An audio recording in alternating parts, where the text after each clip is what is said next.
Number 9. Franco TV is one of the few ghost hunters I've come across who isn't afraid to investigate solo. In fact, he prefers it. Charging into the middle of the action and staying put is his style. Rarely does he run. On September 7th, 2018, Franco TV goes to an abandoned house that's way out in the Florida forest. I can't tell you the exact location, but I can tell you the name, the Edison House. What's inside leaves him a sweat-soaked mess. The address is so secret that he had to track down some of the previous owners to find it, and since no one can stand living here for more than a few months, there were plenty of previous owners to choose from. It was accidentally built over a gravesite according to them, and that's all they will say because it's so cursed that just talking about it could possibly bring about years of misfortune. None of this concerns Franco enough to keep him from going inside. Through the condemned door is a trashed interior that fills the investigator with the type of dread that burns stronger with every step. Everything about it feels off and wrong in a way he can't explain.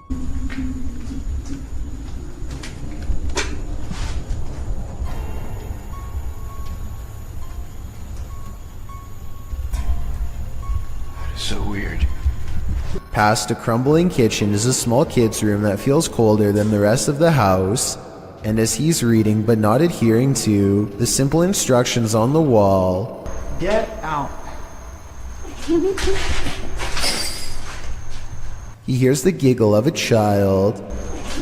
The laughter comes from behind him, practically in his ear, and he turns against a wall with a mysterious red stain that looks like it's squirted out of someone's neck.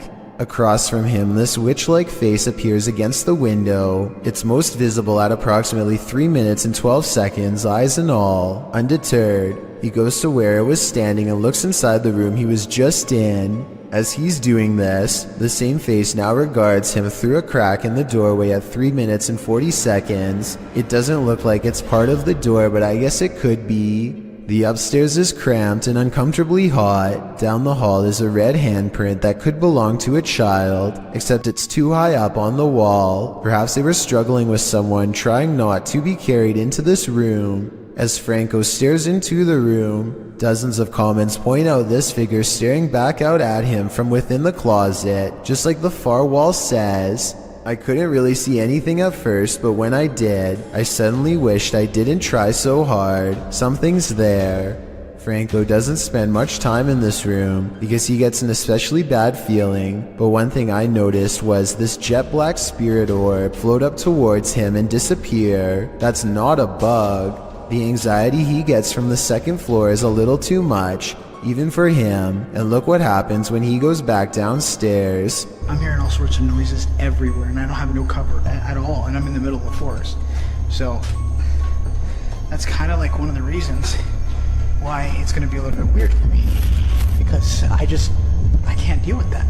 This just so happens to be one of the only times he films behind him, so maybe this part is set up. Anyway, this was back when a supernatural challenge called Charlie Charlie was popular, and so he decides to play around before calling it quits. He sets up 2 pencils and waits for the ghost to respond. Is there anyone in this house right now?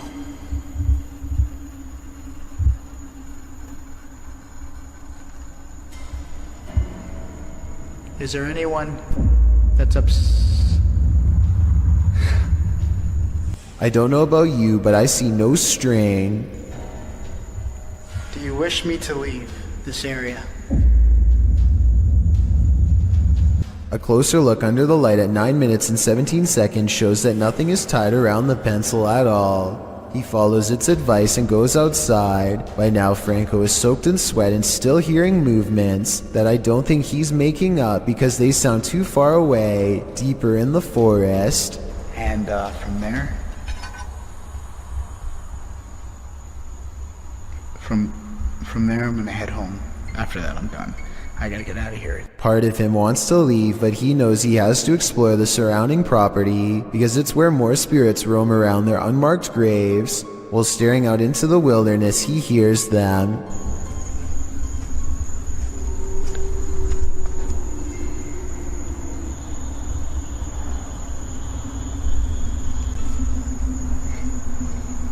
What the is that? It's not traffic because there's no roads out here, and exactly 2 seconds later it's accompanied by a voice warning him never to return.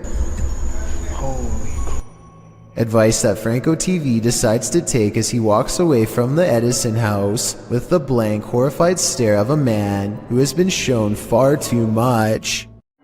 Number 8. Submitted to the Chills Narrator subreddit by Hunting the Haunted, this ghost hunter captured something startling after sitting in the Devil's Chair, which is an urban legend that is likely dated back to ancient folklore. It's a statue of a chair or bench found in graveyards. Let's watch his submission. Wasn't even planning on stopping by until I seen that it was really close to us. So I figured I'd stop and check it out.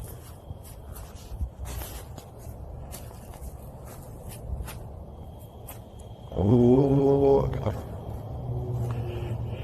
Yeah, they said that, he sat in this chair. I can clearly hear a sad moan. Is something in this graveyard upset with his choice to sit in the Devil's Chair? I think he should leave before things escalate.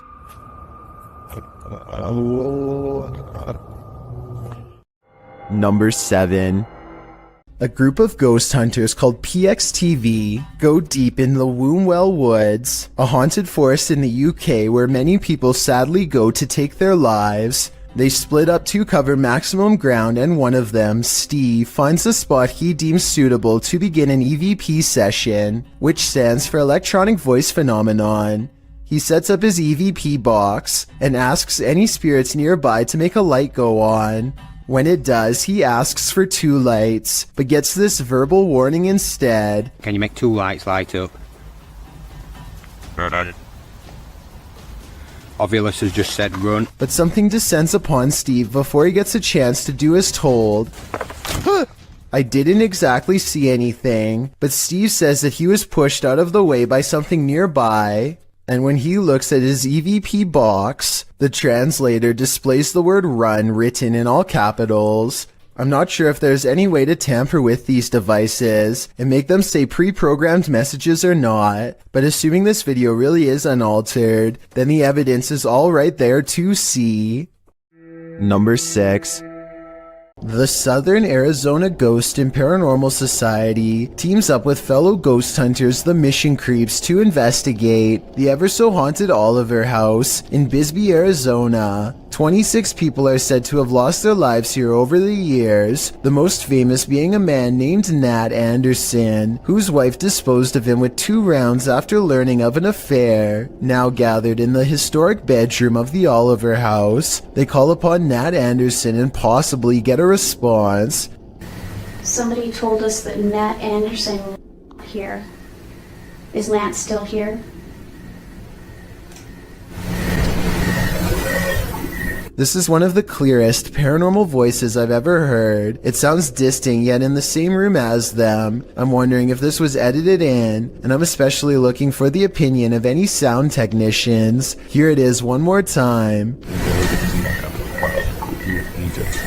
Maybe it's just me, but I'm detecting a hint of sarcasm in the voice, so maybe it was Nat Anderson being funny by saying he wasn't there, or maybe it was a different ghost who is tired of this question altogether. Number 5.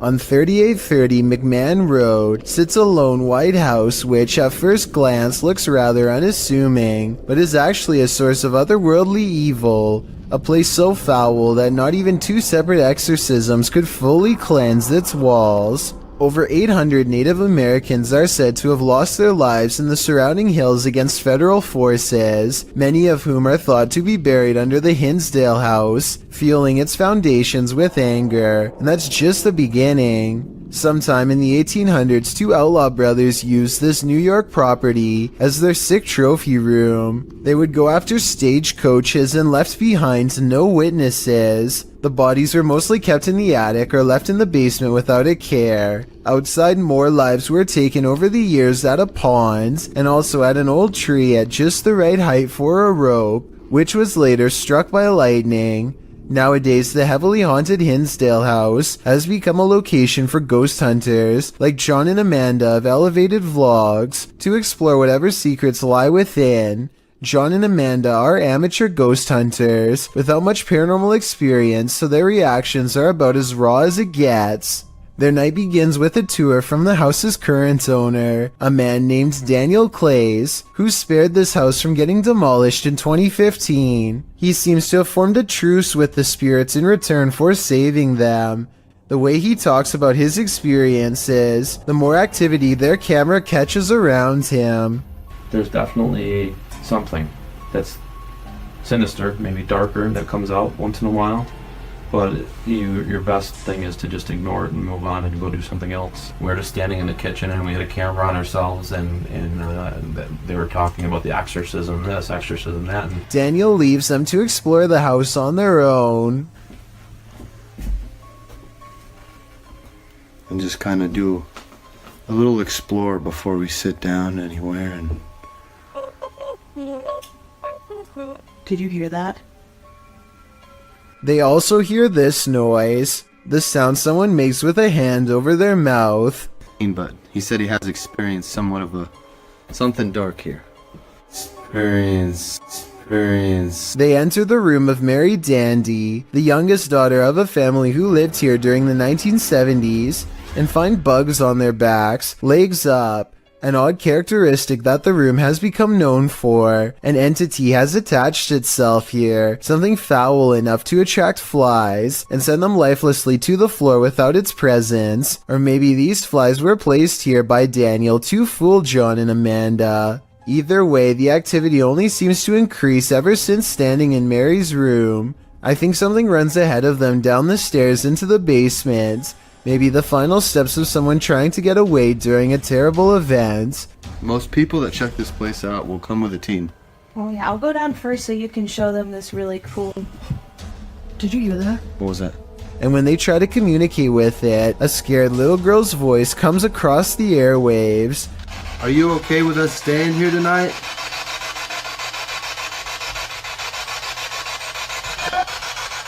They decide to head back into Mary's room. Again, their spirit box picks up the same crying girl as before. Are you okay with us being in this room?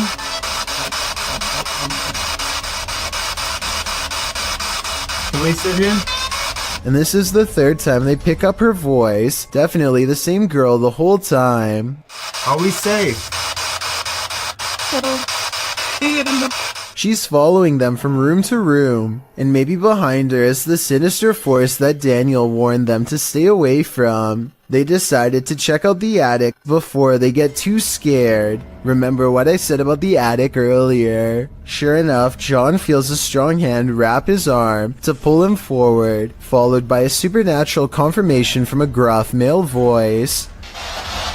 Dude, I'm not even playing, man. Did someone touch John's arm?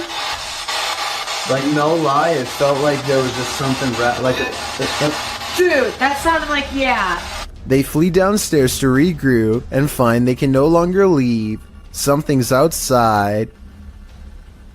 John. Oh my I god. literally heard something outside. I'm not even messing around. Dude. Did you hear that, dude? No, I know. It sounded like metal tinging. I don't hear it, but I do see it. Look again, it's a ghost caught on live stream. And even though I didn't hear it earlier, I do hear chains rattling during this part when they get closer to the door.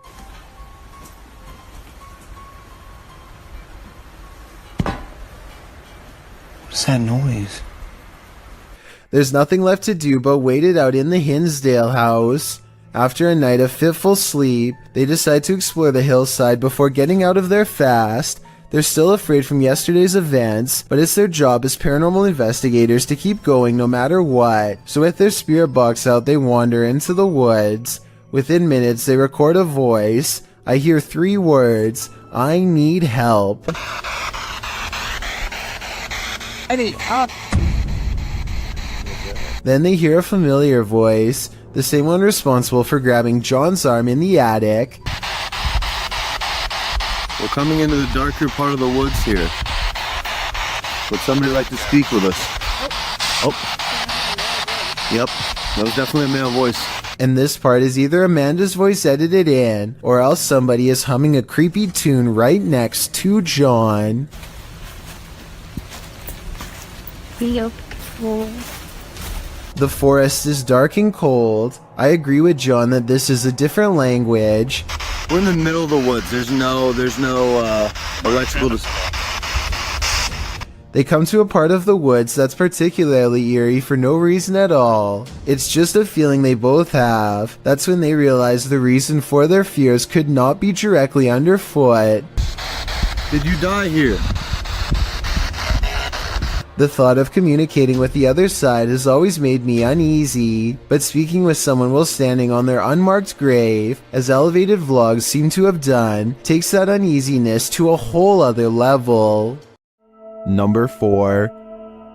These ghost hunters in Texas capture a rare paranormal sighting on their night vision camera. I'm willing to bet you didn't see this on the first try, so I'll tell you where to look. Check out the grassy section and you'll see a small black ball cross the road. They don't see anything else for a while, and then the strange black dot comes back only to disappear again. I was thinking it could be some kind of wildlife, until it literally vanishes from sight, which obviously no living creature should be able to do. Are you aiming down that way? Mm-hmm. So we went across the room. You see that little light thing with that reflector on the left? Number 3. Julie, Kelly, Emily, and Liz are the Ghost Moms, a paranormal investigation team from Kansas who are mothers by day and ghost hunters by night. The team has a unique ghost hunting style that I've never seen before. Aside from bringing a variety of equipment, they also use positivity and a motherly appeal that makes the paranormal feel comfortable enough to communicate with them. Tonight they're extra scared though, because the Ghost Moms are exploring an abandoned haunted prison at the Missouri State Penitentiary, a place where their motherly charm is not particularly useful. As they peer down a long dark hallway, scary ghost noises beckon them from within. It's really scary not being able to see anything but through the camera.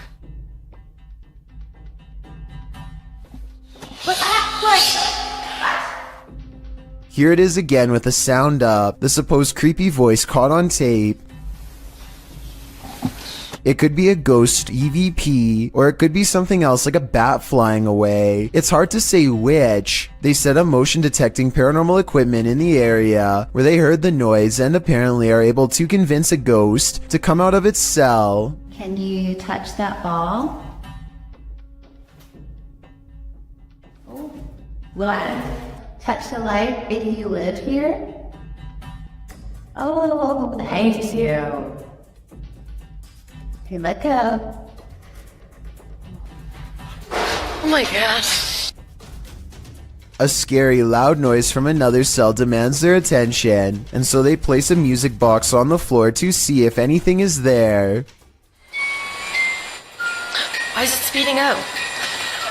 It's speeding up. It's not stopping. He's really strange. It's really weird.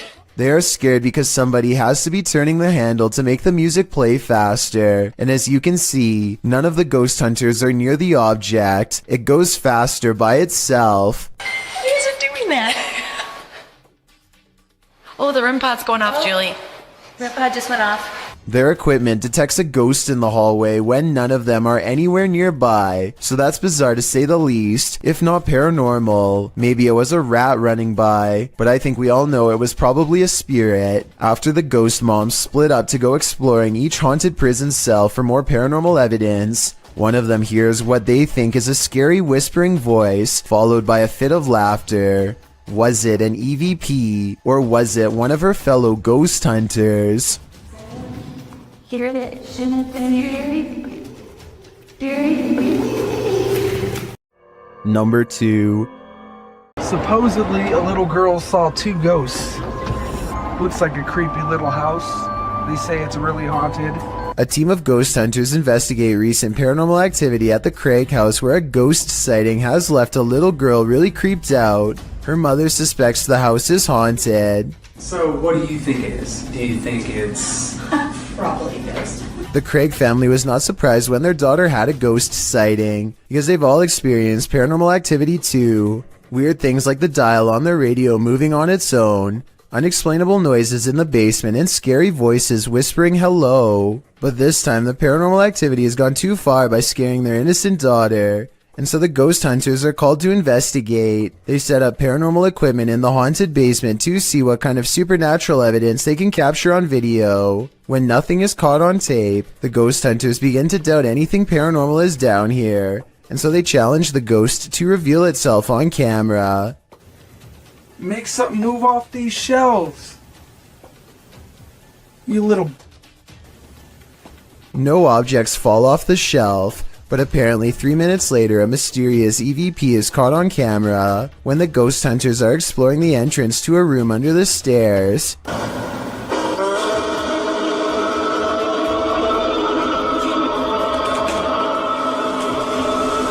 Keep in mind that paranormal equipment has been dormant for 25 minutes until they come across this hidden room, which appears to be empty, and when they open it, all of their equipment mysteriously turns off and needs to be restarted.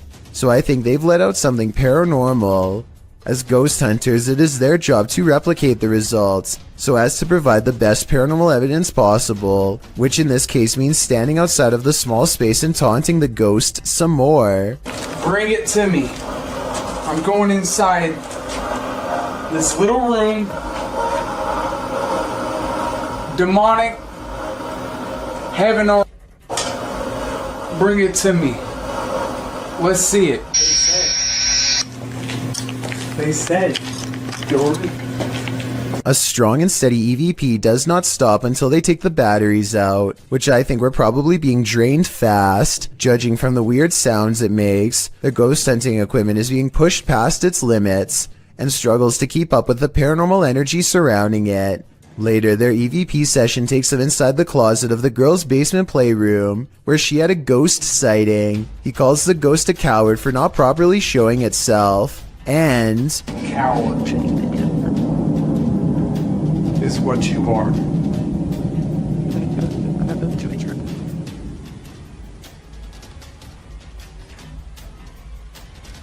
If you look behind him, an object seemingly moves on its own, or maybe he hooks it with his finger. It's kind of hard to say. Did you not see it move by itself? Yeah, but it's got to be better than that. I got to see it move by You itself. still don't believe? Not really. Either way, this is probably one of the few videos I've ever seen where the ghost hunters argue about whether this scary moment is paranormal or fake, so let's help them figure it out. I think it was probably real because earlier, he did at some point ask the ghost to move an object to prove it was real. What is going on here? There must be a story to explain what is happening here. What's interesting about this image is the horror it showcases. I'd be staying far away from this thing, and that's a promise. This image is currently trending in the Hindi-speaking YouTube community.